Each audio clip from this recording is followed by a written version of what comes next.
What's going on, everybody? Welcome to the Head First Project, where it's all about attacking life head first. Thank you for listening. I am your host, Nate Hoffman. Today is Saturday Stew, where we talk about a fitness topic in depth and stew over the science behind it to get a better understanding of how and why things happen to get more out of our bodies in training. Today's topic is intermittent fasting, a general overview.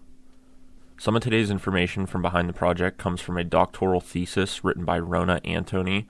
Antony is a student of the University of Surrey. This is a university in the UK. Antony has written 3 other articles that go into fasting, weight loss, related topics like that.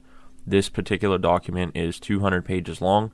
In it, Antony talks about insulin responses, glucose transport, weight loss benefits, effects on tissues, energy restrictions, and a lot more. I'm going to provide the link so you guys can read that if you'd like to.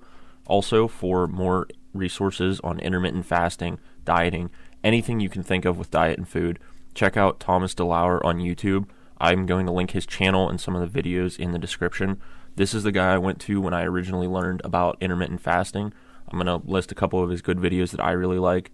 This dude is the best all around when it comes to diet, fasting, keto, you name it. I mean, it's very clear that I don't really like keto. I don't agree with it. I don't support it, but this dude knows more than absolutely anyone out there. So if you want to learn about fasting or keto, look him up. He talks about cleanses, other really specific diet stuff. Watch him on YouTube. He's going to be the best resource around. Let's talk about intermittent fasting. First of all, to preface this, I'm not just saying shit and giving you information. I took time to learn about fasting. It was a really big topic before. I don't hear as much about it now as in the last couple years. I know it's still popular, but maybe not as popular as before. Everyone was talking about it. It was interesting, but it kind of seemed like horse shit in a lot of ways. So I wanted to learn about it. I wanted to see what the deal was, looked into it, and I actually did it. I fasted very consistently for about 2 or 3 months because I just wanted to see how it worked. I went into it with not a lot of expectations besides being hungry and pissed off all the time, but I cannot tell you how glad I am that I tried it, that I learned about it, that I did it, experienced it, and I only have good things to say about it. I don't know off the top of my head how much weight I actually lost when I was doing the fasting. It was maybe 5 or 10 pounds, which doesn't sound like a lot, but I was never super fatty or, fluffy, I guess. So that wasn't really my main goal going into it, but there's a lot more benefits to it than just that I'm going to talk about. Let's talk about being hungry. Intermittent fasting, what the fuck is it? So many people talk about it, so many people put out information about it, but it seems like a lot of sources are kind of all over the place and no one really knows what's going on. It's not a diet. Whenever you want to lose weight, most people do a traditional diet where you're cutting your calories per day. If you need 2,500 calories in a day, a lot of people will diet by eating 2,200 calories in a day, and you'll lose weight doing that. But it sucks because you're hungry all the time. Intermittent fasting is a way to eat what you normally do, but it is a time-planned diet. It's more of an eating plan and a time schedule than it is a diet. Basically, you eat everything you normally would, but in a condensed window. So for a bigger portion of the day, you're fasting. And whenever I saw this and started to learn about it, I was like, this is a diet that I'm going to, not diet, this is a plan that I'm going to lose weight, but I don't have to cut my calories and I can eat like normal. Who doesn't want that? Hell yeah, absolutely, that sounds amazing. So as I said, most diets, you cut your calories and you're just hungry all the time. You're not eating the amount of calories you want, so you might be eating smaller meals, less meals, something like that, and you just feel hungry all the time. It sucks. But if you can eat everything you normally do, it doesn't get any better than that. Here's the idea behind it. By fasting, you have nothing in your stomach to digest, so your body's going to use what it has on board. When you operate for long times without food, doing sustained activity, whether it's hiking, rowing, walking, biking, something like that, your body's going to use fat storages on your body to create this energy you need to keep the activities going. I talked about in my eating to gain weight video the different macros and their resources. Now, you know that fats have 9 calories per gram, so they're very efficient. There's a lot of energy in them. When your body breaks down fat, instead of actively using energy from carbs you're taking in, it's going to use the fat up pretty quickly and efficiently to burn that off of your body instead of using the sugars and carbs that you eat from food normally.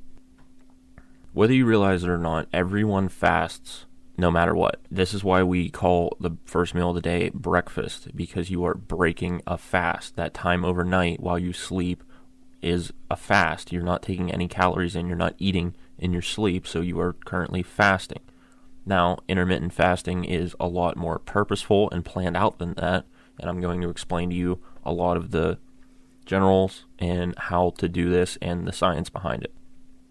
When you intermittent fast, you don't compromise your athletic performance as much as a calorie deficit diet. Whenever you're eating 300 less calories than you need a day, you're not getting the nutrients you need, so you will lose weight, but you're going to be hungry all the time, you're going to feel a little bit sluggish, you're going to definitely lose strength because you're not taking in what you need.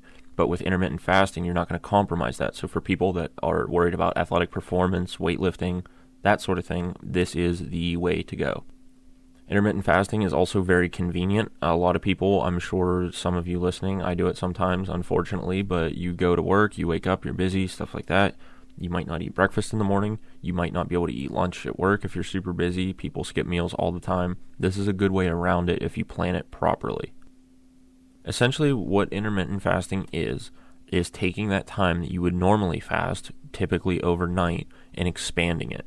So instead of not eating for 8 or 10 hours while you sleep at night, you take and expand that so you are not eating for periods of 16 hours at a time, 18, 20 hours a day, and then you are eating all of the calories that you would normally eat in a day in a much shorter window, like a 4-hour period.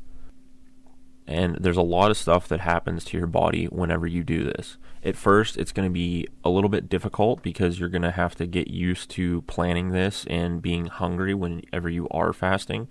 But the fact that you get to eat everything you normally would really outweighs, in my opinion, a lot of the drawbacks to having to not eat for long periods of time. One of the biggest things that got me interested in doing this is because your body's tapping into the energy sources that it has stored already and not what you've been eating, it really empties your digestive system out. It gives you a break.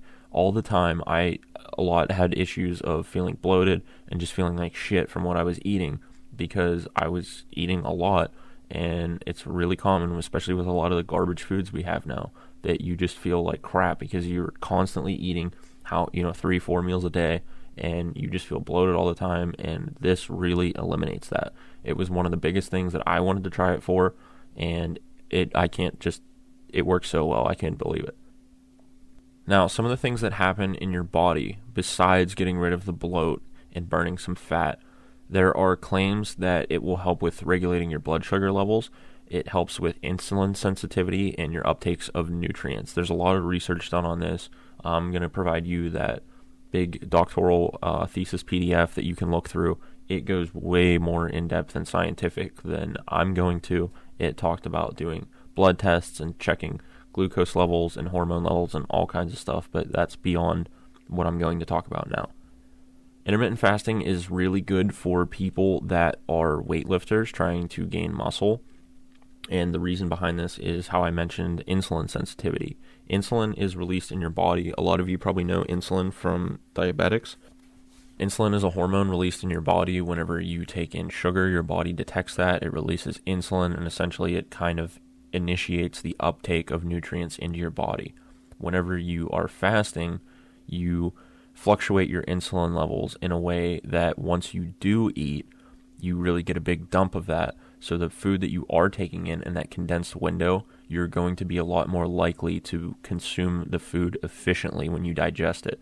So rather than only taking in maybe 70% of the nutrients you eat, I'm just making these figures up, by the way, only taking in 70% of the nutrients you eat, since you've been in a fasted state, or you're going to be much more insulin sensitive whenever you do eat. So instead of only taking in 70% of that protein and carbs and stuff like that, whenever you do eat, you're going to actually use a much higher percentage of that, and it's going to go into your muscles and into your body at a much higher rate.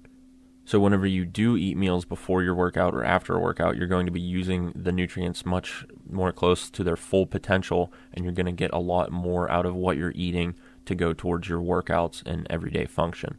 There's a lot more science that goes behind the physicality of fasting and the things that happen to you, especially when it comes to training, weightlifting, weight loss, and performance, that hopefully I'm going to go into in another episode. It's really complicated, so I'm going to have to learn a lot more.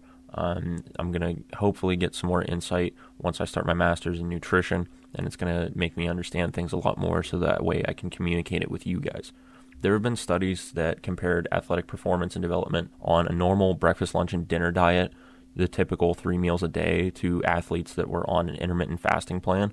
And they found out that when you consume the same amount of calories and macros in a day and do the same training plan, but one group of the people is on the breakfast, lunch, and dinner diet and the other people are on an intermittent fasting diet, the people that were fasting lost nearly 5 times the amount of their body fat percentage and gained a slight percentage more of muscle than those that were on a breakfast, lunch, and dinner plan. That's all great, but you might not be a weightlifter, you might not be an athlete, you might just be a regular person that wants to change up your eating and make yourself feel better. Not only is it going to make you feel better through the bloating, like I said, but it's also going to help you with fat loss. Since you are going to be more likely to burn fat stores that you have in your body, it's going to help you burn body fat at a much higher rate than a normal diet. Now, this is all great. It sounds like there are a lot of physical benefits and it's going to help you out that way. But what about mentally? You would think that whenever you're fasting, not eating anything for 16, 18, 20 hours a day, it's got to be exhausting. Not only are you going to be hungry that entire time, you're going to be thinking in the back of your mind, waiting for your meals, worrying about what you can and can't eat, being low on calories. It's got to be mentally taxing, right? I would say this is a big assumption that people make, and they're wrong. And I want to tell you why. There's a lot that happens mentally when you're fasting as well. When you don't eat, you have to draw from your body and not the food that you're taking in. When this happens, your body recognizes that it is only using the stores that it has, and there is currently no calories coming in through your digestive system. When this happens, your body kind of goes into a survival state. It prioritizes what's important and what isn't, so nothing gets wasted. So instead of your brain functioning at a normal level and, you feel clouded all the time and like your thoughts are racing and stuff, and especially if you eat a big meal or something, you know how you get sleepy and you feel sluggish? This intermittent fasting kind of gets rid of that. Since your body's not running on a full tank per se all the time with all this food coming in, it really has to break down and prioritize the things that are an absolute necessity at the time. When this happens, things change in the chemistry of the fuel going to your brain and the fuel that your body is producing for your brain. And by the idea of not wanting to waste anything, because your body doesn't know when the next meal is coming in, it only gives those energy stores to the important things. It gives you a real sense of clarity and changes like the focus and cloudiness that happens in your head a lot. I'm not going to go into all the chemical changes and how the energy stores are distributed and where they come from and everything. I'm going to talk about this more in depth at a different time, but I have to say it's not bullshit and it really does work. When I tried fasting, I was super skeptical about it, and it was ridiculous how different it makes you feel when you have that slow, like lethargic, bogged down, foggy feeling after you eat a meal and you want to go to sleep. That's gone. It really clears you out. You're a lot more in tune because your brain is functioning on the task at hand a lot more. It doesn't have all this energy going to your brain to think in 50 different directions at once and bounce around, lose attention. You're only focusing on the task at hand because that is the only energy being allotted to your brain at a time. So you're much more in tune, you're much more focused. So even if you're not looking for the weight loss benefits, it's really going to clear everything up and just make your mentality completely different. This is one of, I think, the most powerful things about intermittent fasting, and just the clarity change that you can get from this is ridiculous. It makes you feel so much better. You're much more attentive. You remember stuff a lot more. It's easier to pay attention, and the things that you're actually trying to get done and focus and prioritize on are way easier to do. Now, I know I didn't go into a lot of the science behind why the physical things happen or why the mental things happen. That's a whole nother topic to go into at a different time. I think that the potential benefits that are there are enough to at least try this for yourself. So I'm going to tell you about how to fast. It's pretty simple and easy. The biggest thing in this is, like I said, it's a meal timing plan. It works really conveniently with your schedule if you get it sorted out the right way, and you'll get used to it and it just becomes second nature. The biggest part of it is the time that you fast and the time that you eat. Like I said, normally you fast overnight on a typical meal schedule when you eat breakfast, lunch, and dinner, but you are just going to be expanding upon that time that you fast between dinner and breakfast when you are intermittent fasting. So a lot of people fast without knowing it, but do it all fucked up because of the things they do consume, the things they don't consume, when they do it, skipping meals, how much they consume later on. But to purposely intermittent fast, you want to look at first your time frame.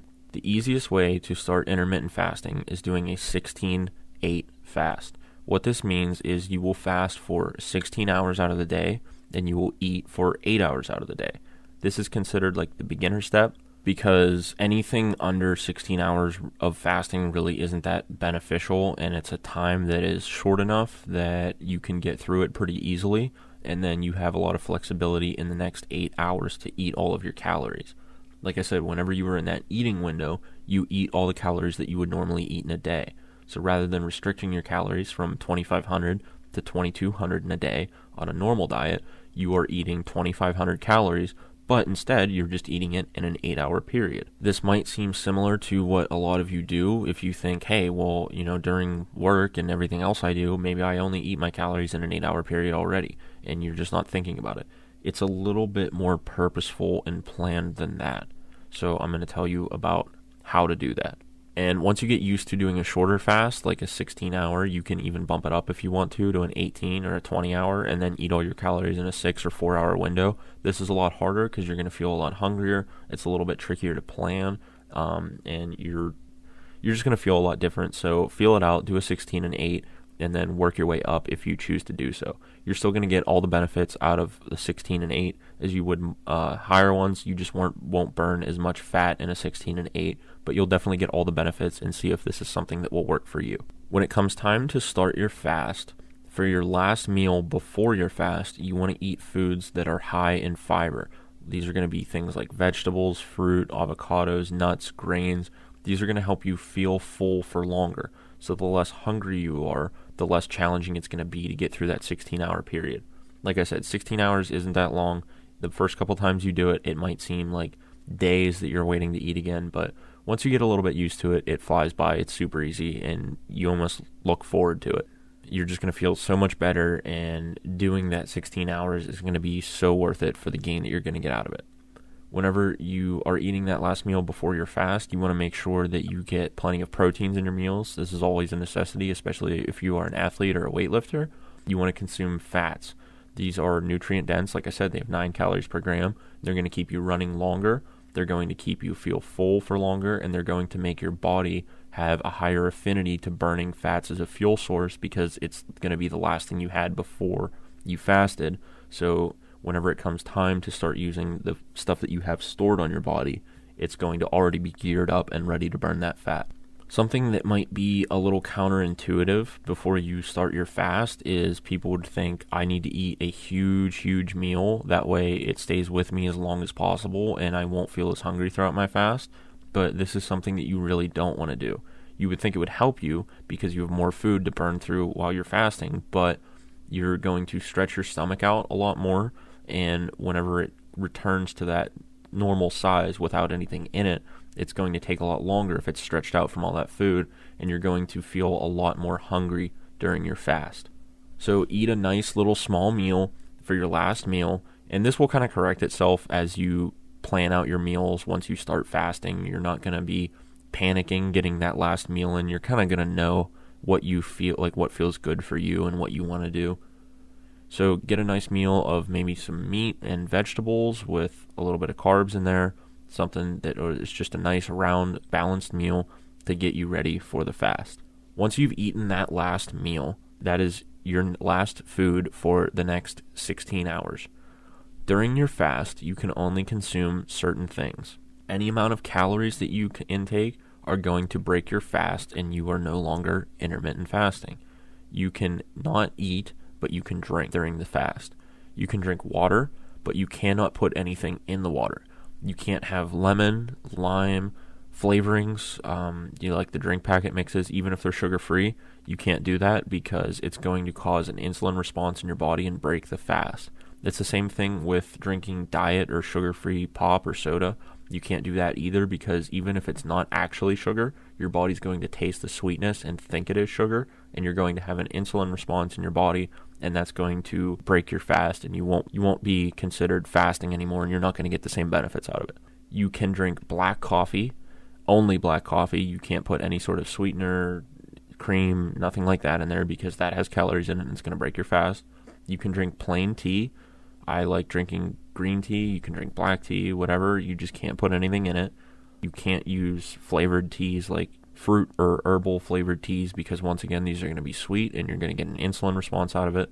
So don't drink anything like that. Just stick to water or plain black coffee. If you don't like black coffee, you're either going to have to learn or you're going to have to only drink water. Whenever you're fasting, you cannot take pretty much any supplement. You especially don't want to take fish oil because these are fatty oils. You can't take pre-workout because they're going to be sweet and have different supplements in them that are going to affect your fast. You can't take BCAAs either. However, you can train while you're fasting. You can either train while you're fasting or while you're eating in that eating window. The later in your fast that you train, the more fat you're going to burn during your workout, and then the more nutrients you're going to uptake from that first meal are going to go into recovery. But it's going to be a lot harder because you're going to have a real decline in performance and strength since you've been without food for so long. The earlier you train in your fasting, you're going to have more performance, but you're going to burn less fat because that training session was closer to your last meal. Or if you like, I like to have some food in my stomach and my system whenever I train because I like having a little bit more strength and it just makes me feel a lot better. You can fast throughout the day or whatever time works for you, and then when you're in that 8-hour eating window, you can go to the gym or do your workout. Whenever it comes time to break your fast, your first meal, you want it to be small. You don't want to bombard your digestive system with a huge, massive meal, even though you might be super hungry, because if your digestive system has been empty for 16 hours and you put a massive meal in it, you're going to feel terrible. You want to not eat a ton of vegetables in your first meal. A ton of vegetables right away can cause some reactions with the sugars in your digestive system that can cause a lot of bloating. So stay away from eating a ton of stuff like broccoli in your first meal. You can eat some, but don't eat a whole head of broccoli for your first meal after a fast because chances are you're going to bloat up very quickly. Don't eat a ton of fiber. Your digestive system is empty, so there's no need for this. Fiber is insoluble in our body. You see people take it to help push things out and clear themselves out. A lot of older people take fiber because they have problems with their digestive system and they don't have regular bowel movements, so they need to take fiber to help kind of clear and push everything out, because since we can't digest fiber, it passes through our digestive system and then everything kind of clings to that fiber and then we excrete it. So you don't need that fiber because your digestive system has been empty for 16 hours, so there's nothing really to get out of you. So go ahead and eat that small meal right away. You can have a nice little small meal to just kind of get you started back up after your fast, and then wait another hour or two, and then you can start eating bigger, more normal-sized meals. Whenever it comes to breaking your fast, since you've been off of eating for so long, your body's going to be super receptive to what you take in. So whenever you take in carbs, your body's going to have a big insulin response. And whenever your body dumps insulin, it wants to grab onto everything that you were taking in and store it. So it's a good general rule to not eat carbs and fats together for the first meal after your fast, because if you eat carbs, it's going to elicit that insulin response, and then the other thing you ate was fats, so your body's going to grab onto all those fats and store them in your body, and it's going to be kind of counterproductive to the whole idea that you're trying to do. So you can eat carbs and protein, so whenever you have that insulin response, it grabs onto a lot of the protein and stores that to help with muscle recovery. Or you can eat proteins and fats together because it's not going to elicit a insulin response right away since you're not taking in the carbs. So after you've taken in that first little meal, everything kind of normalizes itself. Once you wait that 1 or 2 hours, you can start eating your bigger meals, your normal meals, They can be a nice balanced protein, carbs, and fats. If you want to eat like beef, rice, and vegetables, go for it. Burgers, whatever you normally eat.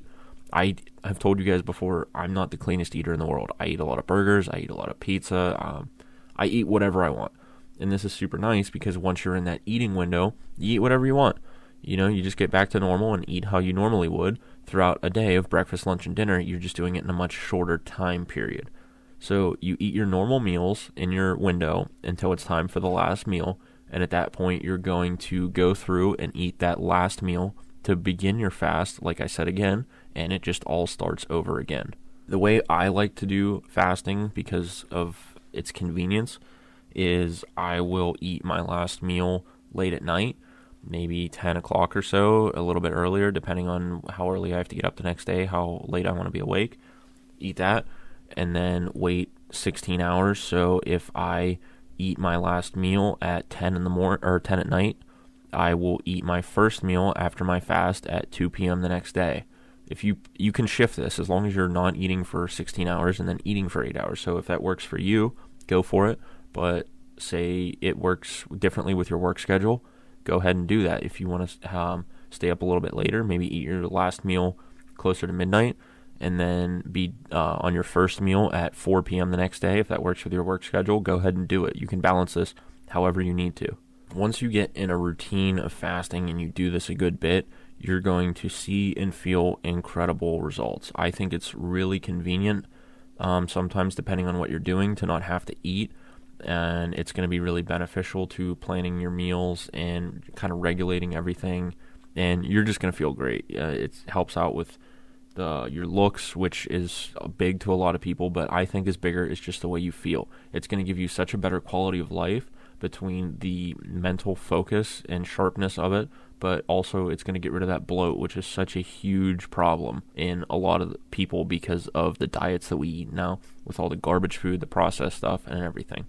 One unfortunate thing I will say about fasting that can be a little inconvenient is if you are on your fast during work and you want to obviously stay hydrated, you need to drink water. If you don't have any food in your digestive system and you're drinking water all day, before you really get used to this, you are going to be pissing yourself left and right. Not literally like pissing your pants, but whenever you don't have any food in you and you're drinking water, that water is going to rocket through your system, especially once you become really hydrated and you're drinking a lot of water, ideally a gallon a day, like I said before. It's going to be tough at first because you're going to feel like you're peeing every 10 minutes. But once you get used to it and you're on a good schedule, it's going to kind of correct itself and it won't be as bad. You'll be used to it. That's one drawback that I will say you will notice immediately. Just plan for it. If you guys want, I have a little sheet that I have made that goes over and summarizes the basics of intermittent fasting, how to do it, how to start a fast, how to continue a fast, break a fast, the things you can have during, tips for before and after. I can share this with you guys if you'd like, just let me know. I know this has been a ton of information. It's just kind of a massacre of shit. I just wanted to give you guys a general overview of fasting without going too in depth of the science or anything. If you are interested in it, please reach out and let me know if I can clarify anything or maybe just make a little bit more sense. I just wanted to get you guys maybe headed in the right direction and get a little bit better of an understanding as to how this works. If you do want to fast and give it a try, I really recommend it. Even if you don't like it, try it for a week or two and see if it works for you. I think it's going to have really good positive results and you guys are going to like it a lot. You don't need to fast every single day for benefits. Try it a couple days a week, get accustomed to it, and start to understand how it's going to work for you and how it makes you feel. There's actually recommendations against fasting every day of the week. Doing it maybe 3 or 4 days a week is going to be all you need to really help yourself out. If you have any questions or want clarification, reach out to me and let me know. I'm going to do my best to answer these for you. I'm not an expert. I'm not a dietitian. Like I said, I'll probably have some more insight once I get my master's of nutrition that I'll be able to get you a little bit more guidance. But if I can't answer the question myself, I will either look it up for you or point you in the right direction so you can understand what you need to know. Thank you so much for listening to the episode. Please share this with anyone that you think might be interested or need to hear this that wants to know something about intermittent fasting, even to just get a little bit of clarification so they know what it is, since there's so much mystery around it. Please contact me with your feedback, questions, what you liked, what you didn't like, anything you want to hear in the future, or anything else. You can reach me on Instagram on my personal account, @TheOnlyHoff. You can find the Head First Project page on Instagram, @HeadFirstProject. This will be posted on YouTube as well. You can comment on the video and get my attention through there, or you can send me an email, headfirstproject@gmail.com, and I will get back to you there. Look out for the next episode of the Head First Project coming this Monday. This will be a Monday Massacre talking about how have you drawn your circle. Thank you all once again for listening, and remember, always attack life head first.